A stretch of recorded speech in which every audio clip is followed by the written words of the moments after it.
I got so much motherfucking design on right now. Break it down, bring it back, make it clap. I got three old thoughts, new guap, where that thing. Bitches on my line, and you know. Bismillahirrahmanirrahim. Assalamualaikum warahmatullahi wabarakatuh. Waalaikumsalam warahmatullahi wabarakatuh. Alhamdulillah, alamin. Wassalatu wassalamu ala asrafil anbiya'i wal mursalin wa maulana Muhammadin wa ala alihi washabihi ajmain amma ba'd. Pertama-tama dan yang paling utama, marilah sama-sama kita memanjatkan puja-puji syukur kehadirat ilahi Rabbi Allah Subhanahu wa taala yang senantiasa mencurahkan rahmatnya kepada seluruh hambanya. Yang hingga sampai saat ini kita masih dalam keadaan sehat walafiat.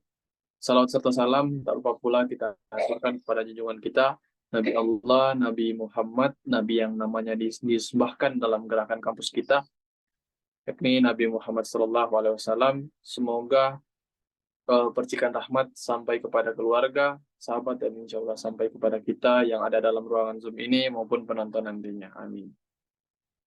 Baiklah, pertama-tama kami sebelum menyampaikan presentasi, ada untayan terima kasih yang kami sampaikan kepada Ibu Heti Anggita Safitri, Sarjana Ekonomi Magister of Science, selaku dosen pengampu pada mata kuliah metode kuantitatif untuk pengambilan keputusan. Nah, tanpa campur tangan ataupun bimbingan dari beliau, kami tidak mungkin bisa menyusun materi yang akan kami presentasi kali ini. Jadi, beribu terima kasih kami sampaikan melalui video ini. Melalui perwakilan dari saya untuk kelompok saya sampaikan terima kasih kepada Ibu Tete Anggita Safitri.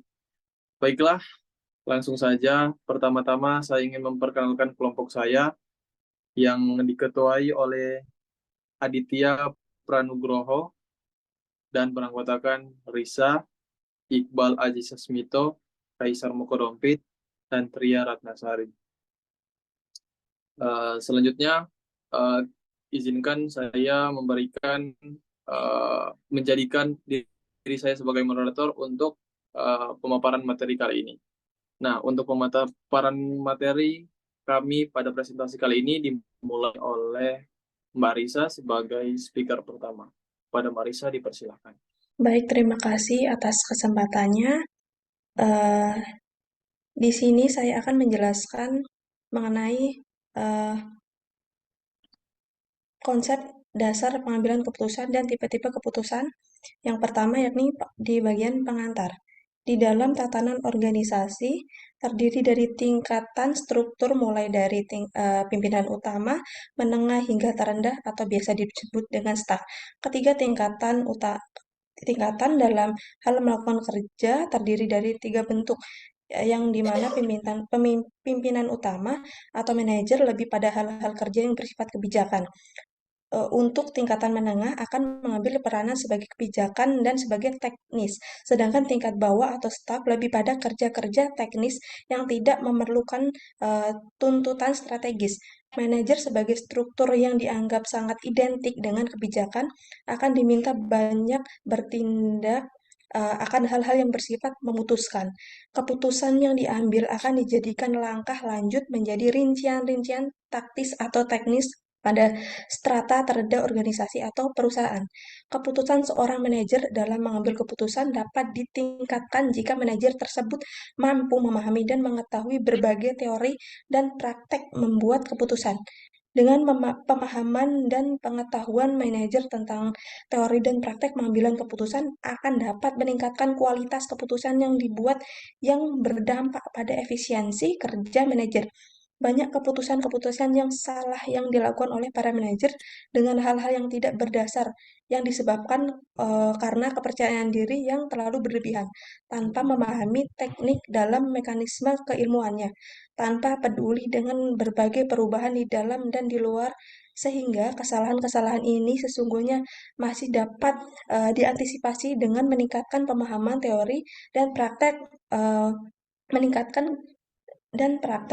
yang dapat meningkatkan kerugian yang akan lebih besar lagi kepada perusahaan. Adapun alasan-alasan mempelajari pengambilan keputusan. alasan mempelajari pengambilan keputusan yang menjadi dasar utama perlu mempelajari pengambilan keputusan ini dapat dirinci antara lain sebagai berikut. 1. Untuk meningkatkan kualitas diri dan karir pengambilan keputusan. Dengan kualitas diri dalam mengambil keputusan otomatis menjadi suatu prasyarat mutlak bagi seorang lebih ideal untuk diletakkan pada fungsi-fungsi kerja yang bersifat kebijakan atau keputusan. Sebab di tingkat staf kebijakan lebih sedikit, sehingga dapat disimpulkan bahwasannya seseorang dengan pemahaman teori dan praktek pengambilan keputusan yang baik akan menghasilkan keputusan yang baik pula. Dan untuk mengambil keputusan yang baik, idealnya adalah orang-orang yang menjadi motor pembawa arah perusahaan. Yang kedua yakni untuk meningkatkan perusahaan. Baik pasti mempertimbangkan dari segala sudut keefektifannya, baik dari segi kualitas, hasil, waktu pencapaian, implementasi, bagi orang-orang yang terkait sehingga didapat keefisienannya dalam proses. Efisiensi ini akan mampu dilakukan pada keputusan yang baru dan evaluasi berbagai keputusan yang lama untuk meningkatkan berbagai keputusan-keputusan yang tidak berdasar atau telah usang. Tujuan efisiensi ini hanya efektif jika dilakukan berdasarkan teori dan praktek pengambilan keputusan yang baik. Yang terakhir yakni untuk meningkatkan produktivitas perusahaan. Produktivitas akan meningkat jika ditinjau dengan input yang rendah dan didukung proses yang inovatif, kreatif, efektif, dan cara-cara kerja baru akan menghasilkan output yang besar atau dapat disebut output besar atau nilai produktivitas besar yang dicapai. Produktivitas yang besar akan memberikan dampak kesejahteraan yang baik pula bagi perusahaan. Sekian penjelasan dari saya. Berikan ke Baik, terima kasih kepada Mbak Risa telah memaparkan materi pada presentasi kali ini. Selanjutnya akan dilanjutkan oleh rekan Aditya Pranugroho. Kepada rekan Adit, dipersilakan. Ini saya akan memaparkan terkait pengambilan keputusan dan komponen pengambilan keputusan. Pengambilan keputusan dapat diartikan sebagai proses pemilihan di antara berbagai alternatif yang tersedia dengan tujuan untuk mencapai hasil yang diinginkan. Nah, proses ini meliputi pembuatan pemilihan dan pemecahan masalah.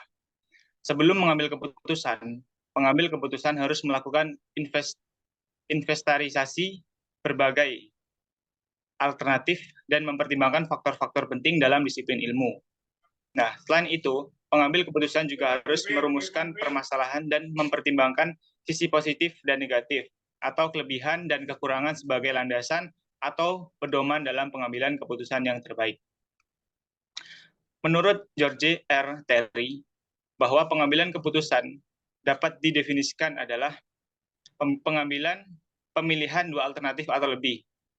Menurut definisi tersebut, bahwa untuk menentukan suatu keputusan harus memunculkan alternatif solusi minimal dua solusi atau lebih yang akan ditentukan, kemudian dicari pilihan yang terbaik di antaranya.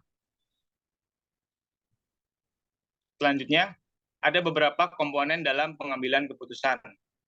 Yang pertama, ada penetapan tujuan. Yang kedua, identifikasi alternatif. Yang ketiga, uncontrollable events. Yang keempat, sarana mengukur hasil. Baik, untuk yang pertama. Adalah penetapan tujuan. Nah, sebelum membuat keputusan, pengambil keputusan harus menetapkan tujuan yang ingin dicapai dengan keputusan tersebut. Tujuan harus diidentifikasi secara jelas dan spesifik, serta harus dipertimbangkan apakah tujuan tersebut dapat sesuai dengan kemampuan dan dampak keputusan. Yang kedua, identifikasi alternatif. Setelah kita menetapkan tujuan, dengan begitu kita dapat dilanjutkan dengan menetapkan alternatif untuk mencapai tujuan tersebut. Nah, untuk itu diperlukan banyak alternatif, namun tetap perlu mempertimbangkan segala dampak dari alternatif yang akan diambil. Yang ketiga, uncontrollable event. Alternatif harus diambil dengan melihat kondisi sekarang terhadap kondisi yang akan datang. Maka dari itu setiap keputusan harus dipertimbangkan. Apabila keputusan yang diambil di luar kemampuan maka kita harus bisa menganalisa namun tetap mencari solusi alternatif yang baru atas kondisi yang baru muncul. Yang keempat, sarana mengukur hasil. Nah, untuk mengukur suatu hasil, maka ditetapkan alat atau sarana untuk menjembatani keputusan terhadap realisasi.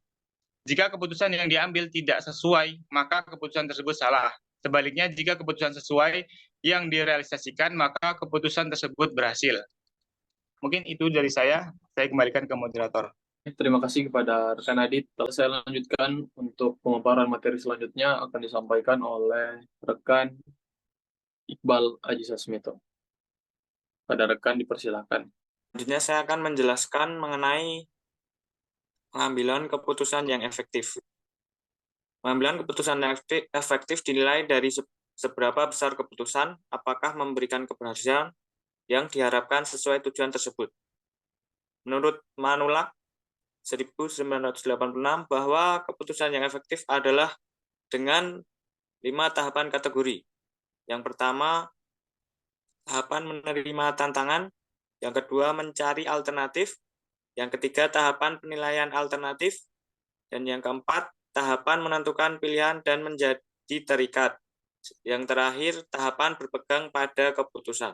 Tipe-tipe keputusan. Yang pertama, keputusan perseorangan. Biasanya dilakukan melalui individual discussion maupun oleh organisasi. Keputusan oleh perseorangan berupa keputusan berpartisipasi dan keputusan berproduksi demi organisasi. Dalam hal ini, keputusan berpartisipasi seseorang melakukan perhitungan tentang dorongan serta sumbangannya pada organisasi ini. Orang tersebut akan mencari informasi tambahan untuk memutuskan ya atau tidak ikut dalam organisasi, dan bila sumbangannya lebih kecil dari hadiah organisasi, maka orang akan memutuskan untuk ikut serta dalam organisasi.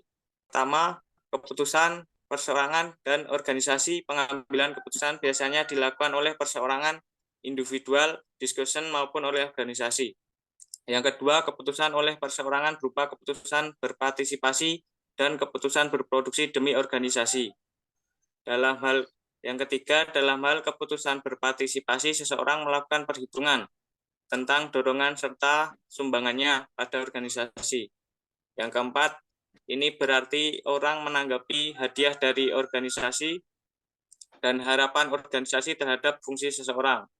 Bila hadiah dari organisasi lebih sedikit daripada sumbangannya kepada organisasi, orang yang akan selalu mencari alternatif lain, yaitu tidak ikut serta dalam organisasi. Bila hadiah organisasi sama dengan sumbangan seseorang, orang tersebut akan mencari informasi tambahan untuk memutuskan ya atau tidak ikut dalam organisasi. Maka orang akan memutuskan untuk ikut serta dalam organisasi. Sekian dari pemaparan dari saya kembalikan ke moderator. Terima kasih atas pemaparan materi yang telah diberikan. Selanjutnya akan Tria. Kepada Tria dipersilahkan. Menurut Kester Bernat, ada dua, yaitu keputusan pribadi dan keputusan organisasi. Keputusan pribadi tidak dapat didelegasikan, sehingga manajer membuat keputusan pribadi dimaksudkan untuk mencapai tujuan pribadi. Selanjutnya, keputusan organisasi sering didelegasikan. Hal itu karena manajer membuat keputusan organisasi ditujukan pada perencanaan pencapaian tujuan organisasi. Namun, dalam kenyataannya, sering sulit, bahkan tidak mungkin untuk memisahkan kedua aspek keputusan manajemen tersebut. Saat keputusan pribadi dan organisasi sesuai, maka aspek keputusan tersebut dapat mempermudah dalam pencapaian tujuan masing-masing. Namun, apabila tidak sesuai, akan saling menghambat masing-masing tujuan tersebut. Keputusan-keputusan dasar dan rutin. Menurut McFarland, keputusan-keputusan dasar merupakan keputusan unit investasi dalam jumlah besar, di mana keputusan satu kali yang menyangkut komitmen atau keterikatan jangka panjang, relatif, permanen, dan tinggi derajatnya, karena suatu kesalahan pengambilan keputusan akan memecahkan organisasi secara serius. Misalnya, ketika keputusan yang berkaitan lokasi pabrik, struktur organisasi, negosiasi pengupahan, lini produk, dan integrasi vertikal. Dengan kata lain, hampir semua keputusan kebijakan manajemen puncak dianggap sebagai keputusan-keputusan dasar. Sedangkan keputusan-keputusan rutin merupakan keputusan yang sangat berlawanan dengan keputusan dasar. Tipe keputusan ini yaitu setiap hari, bersifat repetitif atau berulang-ulang, dan mempunyai dampak pada organisasi keseluruhan. Sebagai contoh, seorang manajer personalia menarik karyawan baru. Seorang akuntan akan membuat keputusan tentang suatu rekening baru, dan juga seorang tenaga penjualan memutuskan daerah yang akan didatangi. Dalam hal ini, proporsi keputusan yang dibuat tergantung pada tingkatan organisasi. Misalnya, penyelia atau lini pertama membuat semua keputusan rutin, sedangkan manajer puncak membuat keputusan rutin lebih sedikit dan fokus kepada keputusan-keputusan dasar. Faktor-faktor pribadi yang menentukan apakah suatu keputusan dasar atau rutin, antara lain A. Pengalaman, B. Motivasi, dan C. Kepribadian. Baik, sekian yang dapat saya sampaikan. Selanjutnya, saya kembalikan lagi kepada moderator. Baik, terima kasih kepada rekan Tria telah memaparkan materi pada presentasi kali ini. Ada sedikit quotes dari someone famous, yakni berbunyi tentang this is a quotes, words full of wisdom that someone important said and can make the reader get inspired. Selanjutnya saya ingin menyampaikan sedikit kesimpulan daripada materi yang telah kami presentasikan pada video kali ini. Pertama-tama kita ketahui bahwasanya banyaknya manajer yang mengambil keputusan tanpa mempertimbangkan secara komprehensif. Maka dari itu diadakannya video presentasi terkait materi pengambilan keputusan pada perseroan ataupun organisasi. Nah, dan juga untuk memutuskan keputusan harus ada beberapa kriteria ataupun 2 kriteria, yakni ada pada pribadi dan ada organisasi, yang mana itu mengerucut pada soal-soal yang pertama, pengalaman, motivasi, dan kepribadian. Mungkin itu sedikit daripada kesimpulan yang ingin saya sampaikan pada pemaparan materi kami kali ini. Diucapkan sekali lagi banyak terima kasih, terutama pada dosen pengampu, yakni Ibu Teti Anggita Savitri, Sarjana Ekonomi Magister of Science, dan juga limpahan ucap syukur terima kasih pada teman-teman selaku speaker pada pemaparan materi video presentasi kali ini. Baik, mungkin itu saja dari saya selaku moderator. Sekian, wassalamualaikum warahmatullahi wabarakatuh.